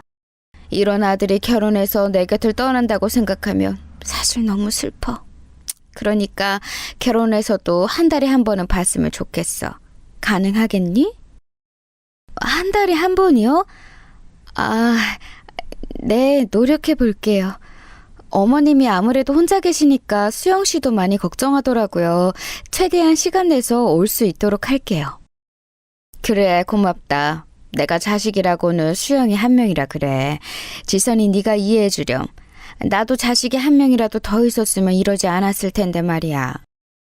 제주도나 부산도 아니고 이 정도면 충분히 올 수 있으니까 엄마 너무 걱정하지 마. 적적하면 우리 신혼집에 와서 며칠 있다 가도 되잖아. 지선이도 일하니까 엄마가 와서 아기 봐주면 되겠다. 장모님은 일하느라 바쁘시거든. 안 그래도 내가 아들이 결혼한다고 하니까 주변에서 손주볼 기대를 하라고 하더라. 엄마가 알아서 잘 키워줄 테니까 그건 걱정하지 마. 이왕이면 딸보다 아들이 키우기 쉬우니까 첫째는 아들이었으면 좋겠네. 결혼 전에는 이렇게 시어머니와 사이가 애틋한 남편을 보고 저는 가정적이라고 생각했어요. 시어머니를 잘 챙기는 것을 보며 저와 결혼해서 아내와 자식한테도 잘하겠다고 생각했죠. 가정적인 사람을 남편으로 두고 싶었던 마음은 누구나 가지고 있는 거잖아요. 이렇게 시댁에 인사를 마치고 저는 드디어 남편을 우리 친정으로 데려갔습니다. 그 전에 친정에 저는 무조건 남편과 결혼하겠다고 당당하게 밝힌 다음이었죠. 당연히 부모님과 오빠들의 반대가 심했지만 저도 고집이 상당해서 막무가내로 이어갔습니다. 우리 딸이 몸이 약한 편이라 그게 제일 걱정이네. 나는 내 딸이 고생하는 것을 전혀 원하지 않아. 물론 자네를 믿지만 만약 우리 딸이 고생하거나 힘들어서 몸이 약해지면 우리 가족은 가만히 있을 사람들은 아니야. 부담 주려고 하는 말은 아니니까 너무 겁먹지는 말아요. 지선이가 부모님이 되게 원해서 가진 자식이고 또 혼자 누뚱이의 막내딸이라 그래요. 저랑 동생도 여동생이라 많이 아꼈고요. 네, 저도 최선을 다해 결혼 생활을 잘하도록 노력하겠습니다. 부족하지만 예쁘게 봐주세요. 지선 씨에게 제가 많이 부족하다는 것은 저도 알고 있습니다. 아빠와 오빠들은 대놓고 남편에게 잘하라고 했습니다. 다행히 남편이 거기서 기분 나빠하지 않고 잘 대처했어요. 그런 태도 덕분에 가족들의 반대가 조금 누그러졌습니다. 결혼 준비까지 아무 일도 일어나지 않았으면 좋겠다고 생각했죠. 그런데 문제가 생기기 시작한 것은 시어머니와 우리 친정엄마의 기싸움이었어요. 제일 먼저 결혼식 장소였습니다. 우리 쪽이 훨씬 보증 인원이 몇 배나 많잖아. 그리고 상식적으로 서울에서 지방 가는 거랑 지방에서 서울 오는 거랑 당연히 서울로 오는 게 편하잖아? 내가 많은 거 바라는 거 아니잖아. 원래 장소는 그리고 여자 쪽에 맞추는 거야. 나도 알지. 그런데 시어머니가 결혼식을 남편 고향에서 꼭 하고 싶대. 뭐 듣기로는 집안 어른 중에 거둥이 불편한 사람이 많은가 봐. 남편도 되게 곤란하게 생각하고 있어. 열심히 설득하고 있다는데 쉽지 않나 보더라. 엄마는 절대 결혼식 장소 양보 못해. 엄마랑 아빠 손님들만 해도 몇 명인 줄 알아? 게다가 너랑 사위 지민들도 다 서울이잖아. 그 시골에 우리 인원 다 수용 가능한 결혼식장이 있기는 하니? 일단 나도 시어머니랑 전화해볼게. 그러니까 너무 화내지 말고 조금만 기다려. 이런 식으로 부딪힐 줄은 몰랐어. 결혼을 준비하며 저는 너무 머리가 아팠습니다. 가장 먼저 결혼식장 선정을 하는데 시어머니가 자꾸 남편의 고향에서 하길 원하셨어요. 우리 쪽이 인원도 훨씬 많았고 남편과 제 지인도 다 서울에 거주를 해서 서울이 편했거든요. 그런데 자꾸 본인 위주로 생각하더라고요. 내가 겨우 설득하긴 했는데 엄마는 본인이 무시당하고 있다고 생각하나 봐. 아무래도 서울에서 하면 멀어서 오는 사람이 적잖아. 그래도 내가 버스도 구하고 엄마 지인들 많이 참석할 수 있게 노력한다고 했어. 워낙 아버지랑 이혼하고 힘들게 살아서 나한테 많이 의지하거든. 어머님 말씀이 무슨 말인지는 나도 알아. 한 명이라도 더 참석시켜서 많아 보이게 하고 싶으셨겠지. 어머님 섭섭하지 않게 우리가 노력하자. 그래도 결혼식장 장소 문제는 남편과 제가 중간에서 많이 노력해서 일단락되었어요. 저는 여기서 더 문제가 되는 상황이 발생할 줄은 몰랐습니다. 하지만 그건 제 오산이었어요. 왜냐하면 그때부터 시작이었거든요. 두 번째는 바로 신혼집 문제였습니다. 우리 친정 부모님은 제 결혼을 마음에 들어 하지는 않았잖아요. 그래도 하나밖에 없는 막내딸이 없는 집안과 결혼하니까 걱정되셨는지 신혼집을 마련해 주셨습니다. 결혼식을 올리기 전에 미리 가전도 사서 넣어놓고 남편과 식을 올리고 바로 살 수 있게 준비하기 시작했어요. 그런데 그 신혼집이 신축 아파트였거든요. 그래서 시어머니는 신축 아파트가 신기한지 자꾸 올라와서 참견하기 시작했습니다. 문제는 여기서 발생했어요. 우리 친정엄마는 당신께서 마련해준 집이지만 저와 남편의 신혼집이라 오기 전에 저한테 미리 말하고 오셨거든요. 그런데 시어머니는 무작정 찾아와서 문을 열어달라고 하셨습니다. 그러다가 친정엄마랑 시어머니가 맞닥뜨린 날이 있었어요. 어머, 사돈. 이렇게 갑자기 오시면 애들이 당황해요. 그래도 결혼해서 독립적인 가정을 이루는 애들이잖아요. 그러니까 앞으로는 이렇게 불쑥 찾아오는 것은 조금 자제해 주세요. 내가 내 아들 집에 오는 것도 눈치를 봐야 하나요? 그러는 사돈은 왜 여기서 며느리랑 같이 있는 거죠? 그리고 결혼이라는 건 서로 가족이 늘어나는 거지 독립적으로 갑자기 다른 사람이 되는 건 아닙니다.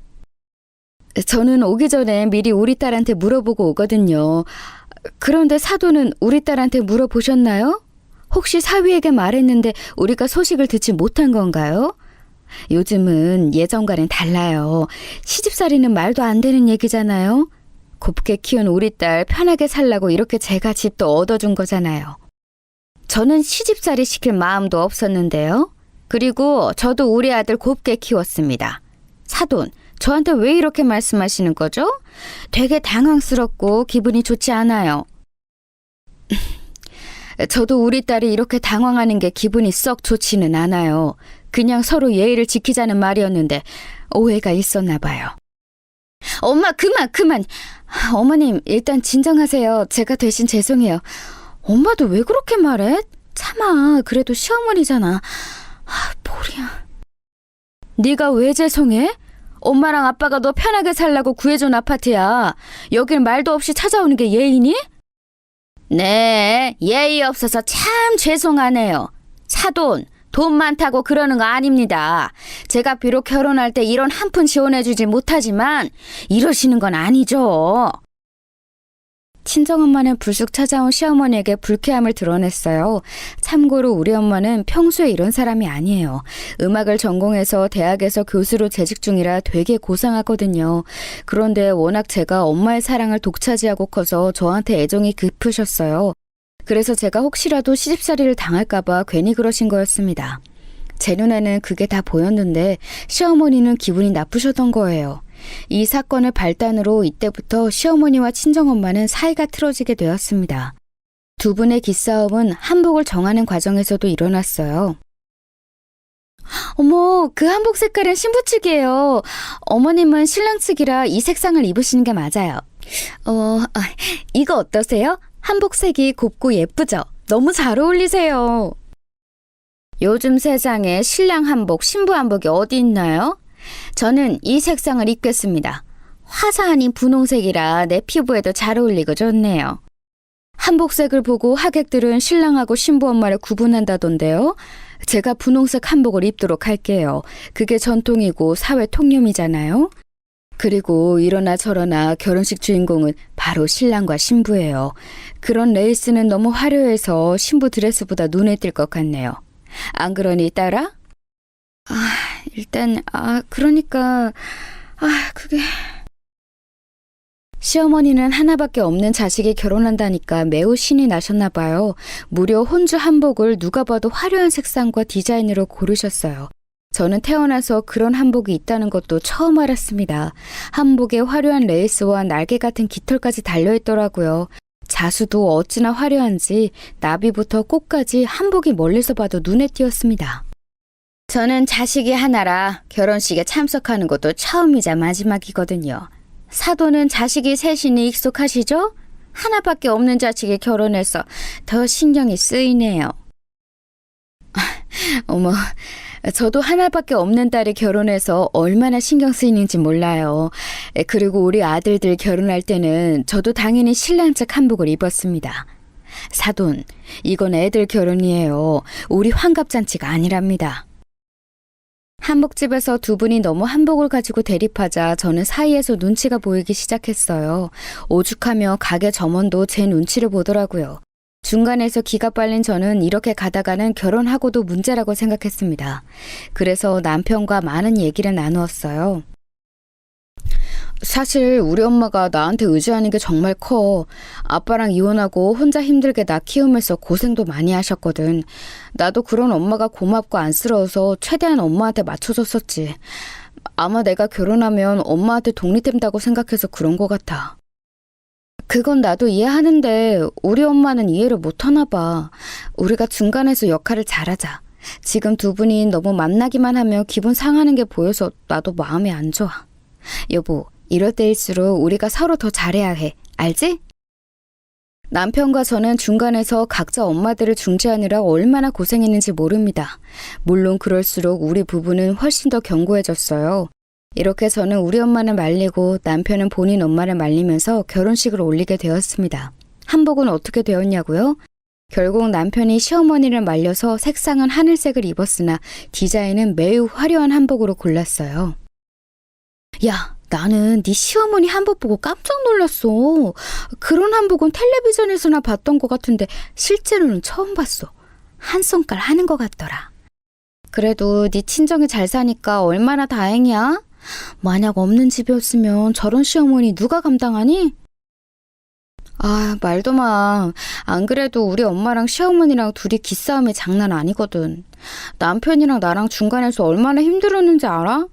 중간 역할이 이렇게 중요하다는 것을 이제 알았잖아. 아빠랑 오빠들은 그래도 조금 괜찮은데 엄마가 나 시집살이 당할까봐 미리 걱정하더라. 아무래도 결혼은 집안 대 집안이잖아. 서로 형편이 어느 정도 맞는 사람끼리 해야 하는데 그게 아니라서 그런 것 같아. 또 네가 누뚱이고 막내딸이라 어머님이 많이 아끼잖아. 중간에서 중재해서 노력해봐. 결혼식을 올리고 친구들을 만났는데 역시나 시어머니 한복 문제로 말이 나왔습니다. 한복이 너무 화려해서 진짜로 제 드레스는 보이지도 않았죠. 그때는 시어머니와 우리 친정엄마의 갈등을 중재하느라 정신이 없었는데 지금 보면 기가 막혀요. 마음 같아서는 여러분께 보여드리고 싶을 정도랍니다.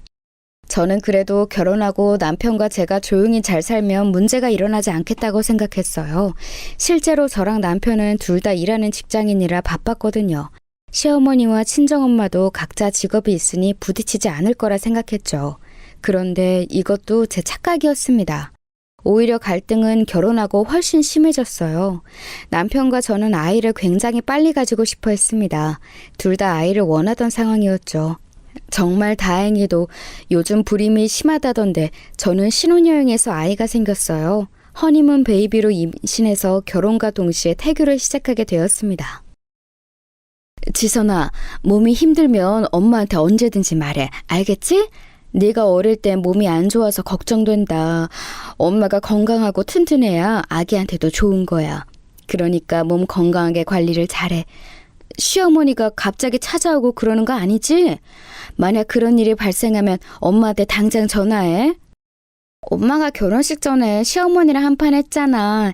그래서 확실히 시어머니가 집에 오기 전에는 말하고 오더라. 그런 거 생각하면 엄마한테 고마워. 나 시집살이 당할까봐 걱정하는 건 너무 고마운데 나는 괜찮아. 만약 무슨 일이 생기면 엄마한테 꼭 말할게. 엄마는 제가 임신하자 걱정을 더 심하게 하기 시작했어요. 그런 엄마가 고맙기도 하면서 한편으로는 그러니까 더 시어머니의 행동을 엄마한테 말하기 무섭더라고요. 워낙 문제를 일으키기 싫어하는 제 성격 때문이었죠. 그러다 사건이 하나 발생했는데 그건 제가 막달이었을 때 일어난 일이에요. 여보, 내가 너무 미안해. 그런데 저번 추석 때도 여보 몸이 안 좋아서 우리 고향에 못 갔잖아. 엄마가 너무 속상하다고 울면서 전화가 왔어. 나 혼자라도 간다고 했더니 며느리 얼굴을 까먹겠다고 난리라서 혹시 이번 주말에 가서 밥만 먹고 올 수 있어? 내가 막달이라 몸이 사실 많이 무거워. 그리고 우리 예정일도 진짜 얼마 안 남았잖아. 병원에서 최대한 병원 근처에서 있으라고 하더라고. 수술로 낫는 게 아니라서 조금 걱정이 되네. 나도 당신을 생각하면 내려가지 않는 것을 원해. 그런데 엄마가 너무 속상하다고 울고불고 난리가 아니셔. 가서 진짜 딱 밥만 먹고 바로 올라오자. 내가 저녁 먹으면 바로 올라가야 한다고 미리 말할게. 날짜가 너무 임박해서 걱정되긴 하는데. 알겠어. 그럼 딱 밥만 먹고 올라오는 거야? 알겠지? 임신하고 저는 다행히 입덧은 전혀 없었는데 문제는 태동이었어요. 배가 뭉치는 현상도 많이 발생했습니다. 하필 추석 때 배가 너무 뭉쳐서 저는 친정도 시댁도 방문하지 못했거든요. 그래도 친정은 같은 서울이라 부모님이 저를 보러 오셨지만 시어머니는 명절에 아들 부부를 볼 수 없었어요. 물론 나중에 시어머니가 올라오셔서 제가 맛있는 밥을 사드리긴 했었죠. 결혼과 동시에 생긴 아이라 신혼 때 양가에 잘 챙기지 못했던 것은 맞아요. 시어머니는 홀어머니라 더욱 외롭고 섭섭한 마음이 드셨을 거예요. 남편에게 전화해서 울며 보고 싶다고 계속 내려오라는 요구하셨대요. 그래서 저는 막달에 남편의 고향에 가서 출산 전에 시어머니를 보고 오게 되었습니다. 아유, 우리 아들 왔어? 우리 아들 결혼하고 엄마가 얼굴을 도통 못 봐서 너무 속상해. 아이, 그런데 왜 이렇게 마른 거야? 원래 결혼하면 행복하고 맛있는 거 많이 먹어서 살찐다고 하던데 이게 무슨 일이니? 며느리가 밥도 안 해주니? 에이, 아내가 지금 임신했잖아요. 내 밥은 내가 알아서 먹어야지. 엄마 집에 오면 이렇게 밥 먹을 수 있어서 좋아요. 지선아, 이리 와서 밥 먹어. 시어머니는 우리 부부가 찾아가자 그때부터 남편에게 지극정성으로 대하셨어요. 보고 있어도 보고 싶은지 연신 쓰다듬으셨죠. 그런데 이상하게 시댁에 도착하자 제 배가 또 뭉치기 시작했어요. 막달이고 예정일이 얼마 남지 않은 상태라 그런가 안색이 안 좋아지기 시작했죠. 태동도 매우 심해서 가만히 숨을 쉬는 것도 힘들더라고요. 밥은 당연히 넘어가지 않았고 음식 앞에 앉아있는 것도 곤욕이었습니다. 예, 너는 왜 이렇게 안 먹니? 내가 너희 온다고 이렇게 며칠 전부터 열심히 준비했는데 입에 안 맞아? 맛이 없는 건 아닐 텐데. 우리 아들은 잘만 먹잖아. 지금 태동도 심하고 막달이라 앉아있는 게 조금 힘들어서요. 어머님, 저는 신경 쓰지 마시고 아들하고 오붓하게 드세요. 맞아요, 엄마. 아내가 출산일도 얼마 안 남았어요. 열심히 준비한 음식은 내가 먹을 테니까 너무 마음 상해하지 말고 아들 먹는 거나 지켜보세요. 시어머니는 제가 음식에 손을 대지 않으니 기분이 언짢으셨나 봐요.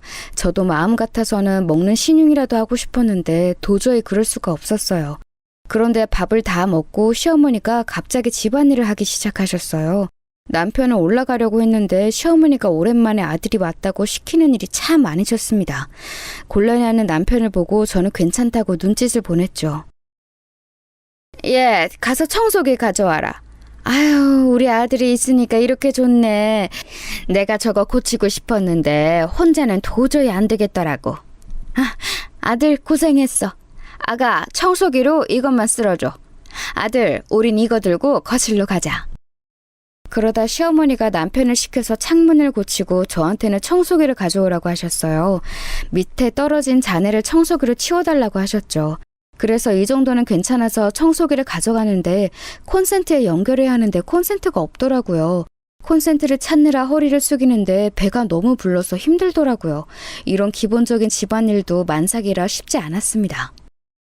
여보, 내가 할 테니까 가서 쉬어. 소파에 가서 앉아있어. 이건 내가 치울게. 아들, 여기 와서 이것도 해줄래? 아유, 이게 예전부터 말썽이었어. 아들! 시어머님이 계속 찾으시잖아. 가서 도와드려. 나는 괜찮아. 이 정도야 뭐 괜찮아. 남편이 만약 저를 도우려고 하거나 신경을 쓰면 시어머니는 자꾸 남편을 불렀어요. 그래서 혼자 겨우 콘센트를 찾아 청소기를 돌리고 그걸 거실로 가지고 가고 있었습니다. 그런데 청소기가 생각보다 무겁더라고요. 그래서 들고 가다 살짝 발을 삐어서 넘어지게 되었습니다. 그리고 그 순간 갑자기 진통이 시작되기 시작했어요. 여보, 내 배, 지금 갑자기 배가 아파. 예정일이 며칠 남았는데, 제가 쓰러져서 남편을 부르자 남편은 시어머니를 돕다 저에게 달려왔어요. 출산 날짜가 임박했던 날이라 이건 누가 봐도 진통이었습니다. 하지만 문제는 거기가 서울이 아니라는 점이었어요. 당장 아이가 나올 것 같은데 서울까지는 무려 2시간이 걸리는 거리였거든요. 엄마, 여기 주변에 응급실 없어? 산부인과는? 아니, 어떡하지? 여보, 괜찮아? 일단 우리 다니는 병원에 전화를 먼저 하자. 아니, 어떡하지? 미치겠다. 여보, 일단 정신 차려. 저는 정신이 없어서 계속 배를 부여잡고 있었어요. 시어머니는 본인은 주변 산부인과를 전혀 모른다고 말로만 어떡하냐고 저를 지켜보고 있었죠. 결국 저는 남편의 고향 옆에 큰 도시의 응급실에 가서 출산하게 되었습니다. 원래 다니던 병원이 아니라 긴장하기도 해서 더 서러운 마음이 들었어요. 친정 부모님도 남편의 연락을 받고 급하게 서울에서 내려오시게 되었습니다. 도대체 이게 무슨 일이야? 이렇게 출산 날짜가 일주일도 안 남았는데 시댁을 왜 가? 자네, 우리 딸이 무사하게 아이를 낳아서 다행이지. 이게 말이 된다고 생각하나? 죄송합니다. 제가 진짜 면목이 없어요. 지선이한테도 너무 미안하고. 제 잘못이에요. 엄마가 우리 부부의 얼굴을 잘 못 봤다고 섭섭해하셔서. 우리도 같은 서울인데 지선이가 임신해서 얼마 못 봤잖아. 아무리 보고 싶어도 곧 출산하는 며느리를 시댁에 왜 부르신 거야? 그리고 심지어 미안한 기색도 없잖아. 본인 아들이 소중한 만큼 우리도 우리 지선이 소중해. 친정 식구들은 제가 시댁에 갔다가 응급으로 출산하게 된 사건에 대해 크게 화가 났어요. 그래서 남편에게 원망의 목소리를 내게 되었습니다. 남편은 계속해서 죄송하다고 했는데 그걸 시어머니가 우연히 보고 또 갈등이 일어났습니다. 왜 우리 아들한테 그러세요? 내가 보러 오라고 했어요. 아무리 임신했어도 시댁에 결혼하고 겨우 2번 온 게 말이 되나요? 나는 결혼하고 우리 아들이 어디 해외라도 간 줄 알았네요. 이렇게 갑자기 아이를 낳게 된다는 것을 알았으면 저도 안 불렀죠. 사돈, 말씀 되게 섭섭하게 하시네요. 딱 봐도 배가 부른 며느리를 왜 보고 싶다고 하시냐고요. 그러면 사돈이 서울로 오셔야지. 상식적으로 왜 애들을 여기까지 부르세요? 그만해요. 아기도 무사하고 저도 멀쩡하니까 그만해요. 저 안정을 취하고 싶으니까 다들 조용히 해주세요. 저는 제 출산을 빌미로 또 갈등이 일어나니까 감당하기가 힘들었어요. 남편이 중간에서 난처해하는 모습을 보는 것도 화가 나더라고요. 그래서 출산하고 조리원에 갔다 오고 엄마에게 진지하게 말했습니다. 중간에서 남편과 제가 더 고통받고 싶지 않았거든요. 엄마를 우리 집으로 불러 제 마음을 전달했어요. 엄마가 내가 워낙 소중하니까 그렇게 생각하는 건 이해해. 하나밖에 없는 딸이 시집살이 당할까봐 걱정했겠지. 그런데 나는 엄마랑 시어머니랑 둘이 사이 안 좋은 게 더 불편해. 양가가 잘 지내는 것을 바라는 건 아니야. 그냥 이렇게 불편한 관계로 있는 게 싫어. 내 말이 무슨 말인지 알지? 그래, 알겠어. 엄마는 우리 딸이 상처받는 상황이 싫어서 그랬던 거야. 그런데 네가 그렇게 원하면 엄마가 먼저 노력하고 다가갈게. 네가 힘들지 않게 바랐던 건데 오히려 불편했구나. 미안하다.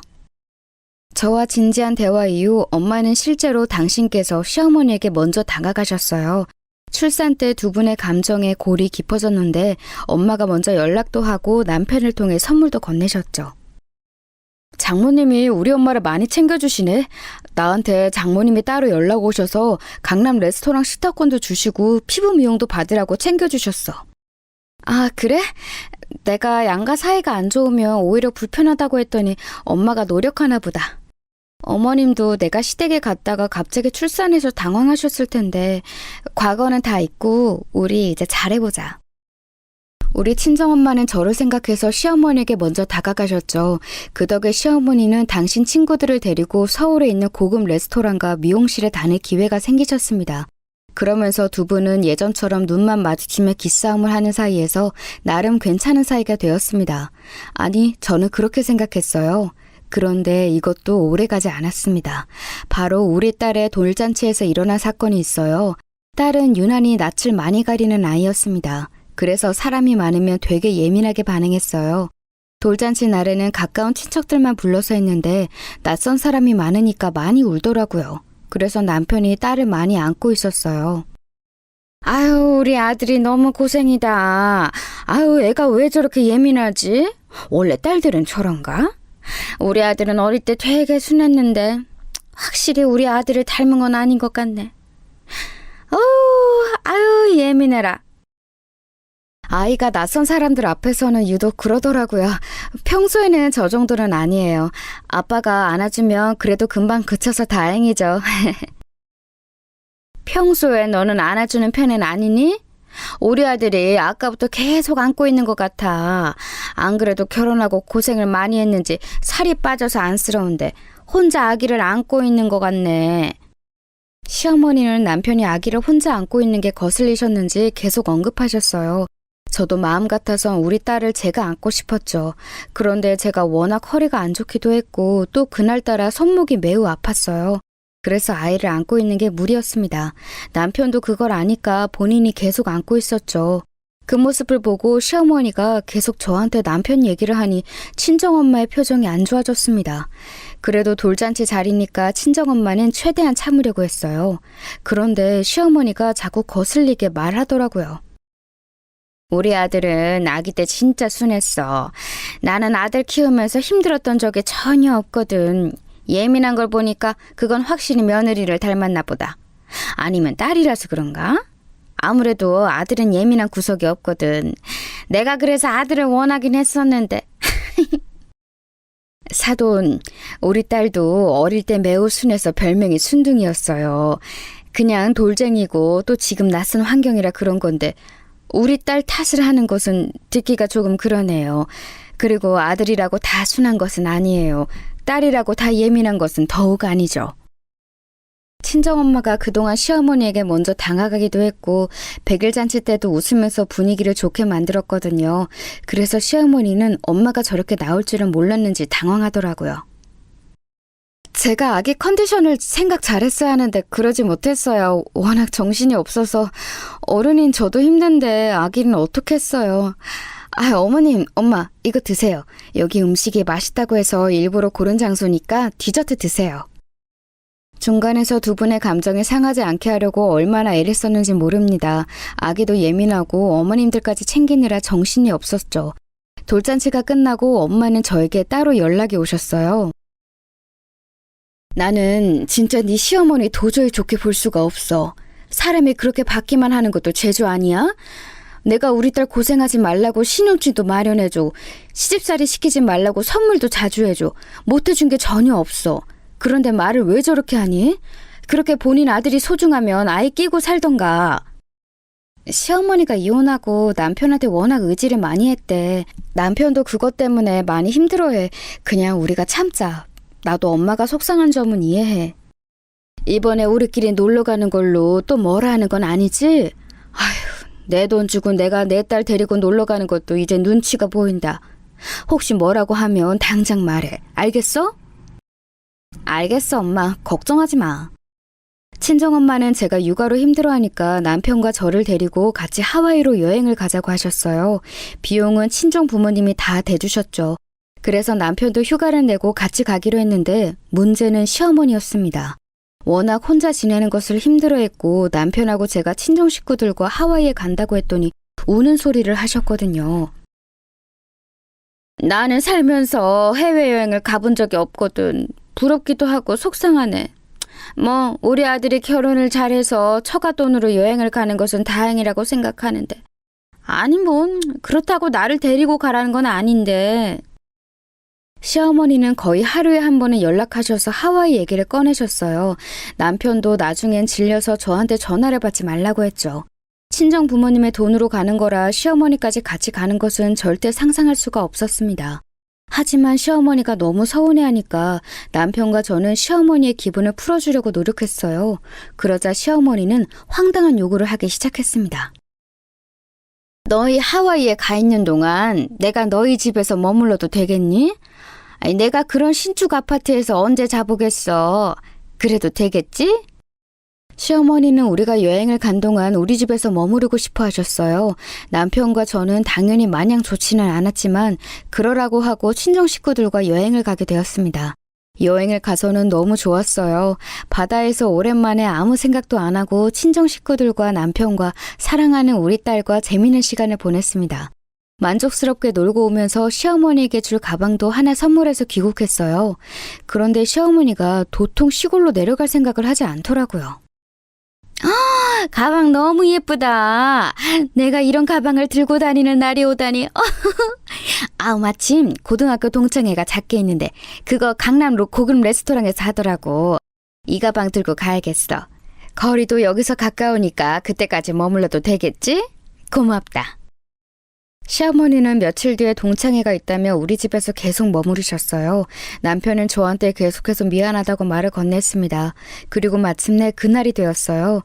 저는 친정엄마와 약속이 있어서 미리 나왔는데 저도 모르게 친정엄마에게 시어머니가 집에 있다는 사실을 털어놓았습니다.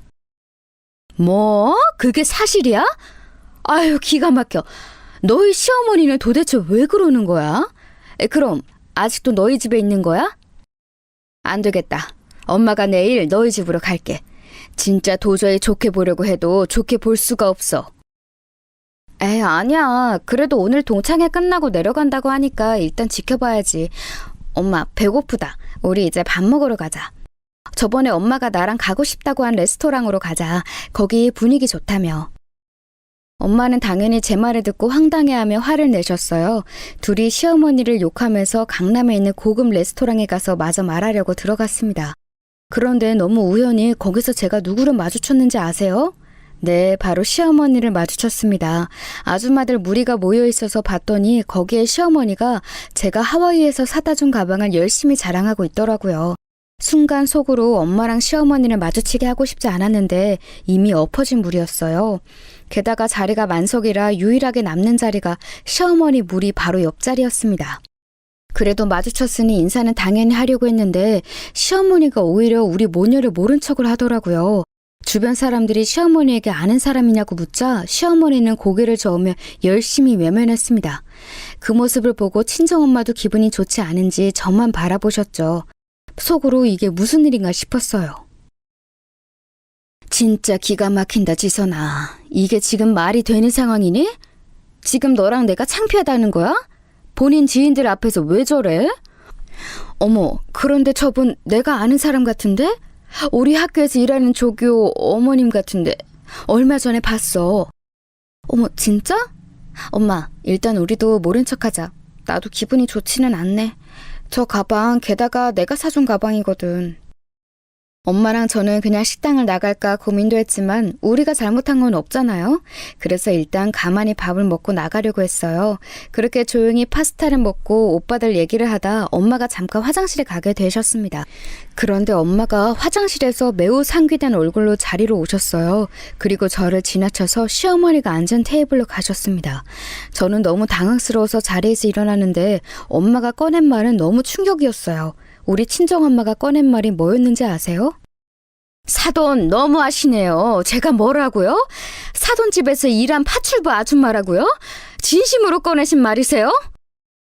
친정엄마의 말에 너무 놀라 시어머니를 쳐다보았더니 얼굴이 새빨개졌더라고요. 지금 들고 있는 그 가방도 우리 딸이 사준 거 아닌가요? 사돈, 지금 내가 우리 딸 편하게 살라고 마련해준 집에서 머무르고 있잖아요? 화장실 칸 안에서 들었는데 저한테 뭐요? 우리 집에서 일한 파출부? 제가 민망할까봐 아는 척을 안 했다고요? 지인들은 우리 엄마가 그렇게 말하자 웅성대기 시작했어요. 시어머니는 괜히 눈을 피하다 저랑 눈이 마주쳤습니다. 어머님, 정말 우리 엄마를 파출부라고 소개하셨어요? 저는 어머님을 불편할까봐 일부러 아는 척 안 했는데 어떻게 그러세요? 그럴 거면 우리 엄마한테 받은 식사권, 미용실 회원권 등 다 내놓으세요.